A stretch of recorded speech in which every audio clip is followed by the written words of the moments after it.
depending on when you're watching this, good afternoon, good evening, or good night. My name's Ross, and as always, told out of Voice of Radio. So today, we need to have a chat about some more very important rulings which have come around from the FAQ for Stellar Miracle over in Japan, which is of course going to be Stellar Crown over here. These are rulings on cards in those sets, well, the Japanese and the English set, which you're going to need to know. If you're going to play the game, you need to know the rules. Now, the other day, the one I really wanted to tell you about was the Wellspring Mask Ogapon, and the fact that with the new tool card Sparkling Crystal reducing the attack cost by 1, you could actually use that for a double turbo energy, just return in the double turbo, and essentially chain that attack every turn. It was a very big deal. It was one that we needed to talk about as soon as humanly possible. But we didn't go through the entire FAQ the other day. We looked at just a couple of very big rulings that you needed to know right then. Well, I like you guys, so what I've done is I have gone back through the entire FAQ, and I found a few more rulings, which I think you need to know, and we're going to start off with Crispin, because I'm not sure how I missed this last time, and I'm not sure why I've not seen anybody talking about this yet, but the Crispin ruling is pretty gosh darned important. Now, Crispin as a card, what you do is you search your deck for 2 basic energy of different types. One gets attached to one of your Pokemon, and the other one goes into your hand. Now, one of the rulings which has come down on the FAQ, and these are all official rulings coming from the official Japanese website, when I use a supporter card Akamatsu, which is of course Crispin in Japanese, if I choose one basic energy card from my deck, can I attach that energy to my Pokemon? No. In that case, you add the selected energy to your hand. And this makes a gigantic difference. The best thing about Crispin is that you get to attach an extra energy. A supporter card that searches out one basic energy is garbage. But if you're playing Crispin, firstly, this confirms you cannot use it as energy acceleration in a deck where you're just playing mono energy. But no one's really doing that. Way more importantly, this confirms that if you search your deck and you've only got one type of energy left, it's late in the game, you're running a bit low on energy, you can't accelerate that energy with Crispin. That is a very, very, very big deal. And I'm not sure why no one's talking about this, but it makes the card significantly worse. The good news is we've had a couple of rulings on Glass Trumpet, which are much nicer. Similar kind of thing, but an item card. It attaches 2 basic energy from your discard pile, 1 to each of 2 bench colourless Pokemon. And it has been confirmed in the FAQ that if you've only got 1 colourless Pokemon on the bench, you can just attach to 1. And if you've only got 1 basic energy in your trash, you can still use this to accelerate the 1 energy. The difference with Crispin is you got to search 2 energy, 1 gets attached, 1 goes to the hand. But if you've only got 1, it goes into your hand. That is a very, very big deal. Now, the other day I told you about a really, really interesting ruling with Briar. Now, Briar is a card whereby if your opponent's got exactly 2 prize cards remaining, you play this card, and then this turn, if you take a KO on your opponent's active Pokemon with one of your Terra Pokemon, you take an extra prize. And the ruling we saw the other day was, if your opponent's got 2 prize cards remaining, and you then use something like a Dusknoir, such that your opponent goes down to 1 prize card remaining, because it was activated when your opponent had 2 prizes remaining, Briar will still work. Okay, well, we need to have another chat about this, because it was confirmed in the FAQ that even if you've got no terrestrial Pokemon on your field when you play Briar, you can still play this and it still works. Essentially, the only requirement for playing Briar is that your opponent has 2 prize cards remaining. So you can play Briar and then find a Terra Pokemon later in the turn, and this will still absolutely work, which I think is pretty gosh darned awesome. They also confirmed the ruling, which should have been obvious from the wording, but let's talk about it quickly anyway. Dragapult. Obviously, Dragapult does 200 to the active while dropping 6 damage counters onto a bench Pokemon. And no, if you take a KO with damage counters on the bench, you do not take an extra prize, which honestly should be obvious because remember, Briar specifically says you've got to KO the active to take an extra prize. So if Dragapult does 200 to the active and gets a KO, yay, extra prize. But if they drop 6 damage counters on the bench and get a KO, you do not get the extra prize. That one honestly should have been obvious, but it's still nice to confirm that it was in the FAQ. Now, my favourite ruling here, and I kind of love this one, because I'm not sure anybody watching this, and apologies if you have, but I'm not sure anyone watching this has actually thought about this as a question, but they've gone and done it anyway. Now, we're talking about the Revavroom EX that came around in Obsidian Flames. It can have 4 Pokemon tool cards attached to it, and it's got a retreat cost of 1. Now, in Stellar Miracle, Stellar Crown over here, there is a new tool card, Gravity Orb, which increases the retreat cost of both active Pokemon by 1. And the fantastic question we're asking here is, if you've got 3 Gravity Orb on Revavroom and a Heavy Baton, will Heavy Baton work? And the answer is yes. Yes, it will. Gravity Stone or Gravity Orb, or call it what you will, increases the cost by 3. Well, 3 of them increase by 3. Each one increases by 1.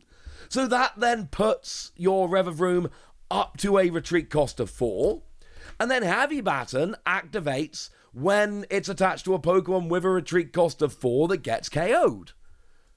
And it doesn't naturally have a retreat cost of 4. But by the time you've attached 3 Gravity Orb, it absolutely does. So that will move 3 basic energy off. The Crispin ruling, I expect to come into play. The Briar ruling, the Wellspring Mask ruling, these are ones I expect to sit down and play against people and be commentating games in the next couple of years and see these rulings be relevant. I don't think this Revavroom ruling's ever actually going to be relevant, but I do think it's fun, so we need to talk about it. Now, another fringe ruling, but one I think we need to know, evolves around Majestic Tree. Now, Majestic Tree is the new tree, new A-Spec, that lets you basically evolve up one of your Pokemon on the field. It gets to stage 1, and then if you want, it then goes and gets to stage 2. But it doesn't break the rules of evolution. So, if you want to evolve a Pokemon using Majestic Tree, you've got to have had that Pokemon down for return, or it's not going to work. What about the Scatterbug from Scarlet and Violet that has adaptive evolution? This Pokemon can evolve during your first turn or on the turn you play it. But remember, Majestic Tree will search out the evolutions and evolve up. That's why it's relevant. Obviously, you can always just evolve Scatterbug, but can you go and evolve it using Majestic Tree? Same question for Spuper, of course, right into your Vivian, because, well, surely that works, right? Nope. Does not work. Unfortunately, you're essentially, I believe the deal is that you're essentially ignoring the ability. You're just going to evolve up. You're not evolving in the regular way. You're evolving using Majestic Tree. So you essentially just go to evolve, and Majestic Tree goes, oh, sorry, mate. It's not been down for a turn. And Scatterbug goes, yeah, but and I'm not talking about your ability. You've not been down for a turn. And that's essentially how Scatterbug and Majestic Tree works. Now, one card that is seeing a bunch of play, that had a bunch of rulings associated with it, was the new Slowking. And the new Slowking is a fantastically interesting Pokemon, which is seeing some play in Gardevoir decks. Because for 2 energy, you discard the top card of your deck. If it is a Pokemon that doesn't have a rule box, choose one of its attacks and use it as this attack. Cool. Weird kind of card, very unique kind of card, but it seems kind of fun, right? Being able to use really good attacks for 2 energy, cool. It's obviously a Pokemon that's going to lead to a bunch of ruling questions. So, for instance, if the top card of your deck is Sableye from Lost Origin, can you use Lost Mine to drop 12 damage counters on one of your opponent's Pokemon? And the answer is yes. If you have 10 or more cards in the Lost Zone, you discard Sableye, and then you go, I'm going to use Lost Mine. You can use this attack only if you have 10 or more cards. Oh, I don't have 10 or more cards in the Lost Zone.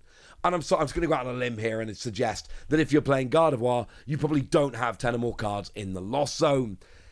It's an option, but honestly, Lost Zone decks just play Sableye, who's a basic for 1 energy, rather than a Slowking that's a stage 1 for 2 energy. But, you know, it's there. So what about Clefable? You discard the top card of your deck, you look at the top card of your deck, it is a Clefable. Specifically, it is the Clefable from Twilight Masquerade that has Metronome that lets you choose one of your opponent's active Pokemon attacks and use it as this attack. Can I do that? Yeah, absolutely. It's a weird kind of long way round, but you use Slowking to copy Clefable, to copy your opponent's active Pokemon's attacks, and it will absolutely work, and you will get to copy one of your opponent's active Pokemon's attacks using Clefable, using Slowking. Weird? Yeah, but it works, and that makes me kinda happy. Okay, so last one for Slowking here. What about Mime Jr.? Now, why you would use a stage 1 with 2 energy to copy a basic Pokemon from no energy, not 100% sure. But let's just say for argument's sake you do. Well, Mimed Games says that your opponent chooses an attack from one of their Pokemon in play. Use a chosen attack as this attack. Can you copy this with Slowking? Yes. And then your opponent gets to choose which attack gets used. And they're going to choose the worst attack, admittedly. Doesn't mean they can't do it though, does it? Nah, mate. They absolutely can do it. So let's finish off talking a little bit about some berries. There are a couple of new berry tool cards that came around in the set, which aren't amazing, but we do need to talk about them. We got Payapa Berry and Ockerberry. And Payapa Berry basically says, if the Pokemon this card is attached to takes damage from a Psychic Pokemon's attack, it does 60 less and discard it. And Ockerberry says if you take damage from a Fire Pokemon's attack, it does 60 less, and then you discard it. Well, what if your opponent, say, does an attack for 20 damage, but they use double turbo, so it actually ends up being a 0 damage attack. It should do 20. Double turbo takes it down to 0. Do I get to keep my berries? Yes. Essentially, if the berries reduced even 10 damage, they're gone. But if the attack doesn't do any natural damage, if the berries haven't actually reduced it at all, you get to keep them for the next attack. Yay! And alrighty then, there we go. You need to know these rulings, some more than others. I think the Revavroom one is fantastic and is never going to come up. But I think the Crispin one is going to come up a lot and is going to make a very big difference. But I told you all of them now. So now it's over to you guys. Go nuts in the comment section, but be nice. And then make sure you like this video, subscribe to this channel, follow me on Twitter at the Wasi. That's where we talk about Pokemon and a whole bunch of other card games. And please do consider checking out patreon.com/PTCG Radio, where you can support the channel, get some bonus podcasts and all kinds of fun things.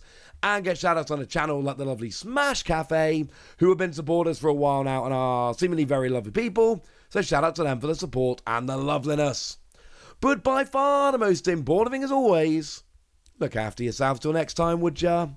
Thank you very much for watching. My name's Ross, and you've been watching PTCG Radio.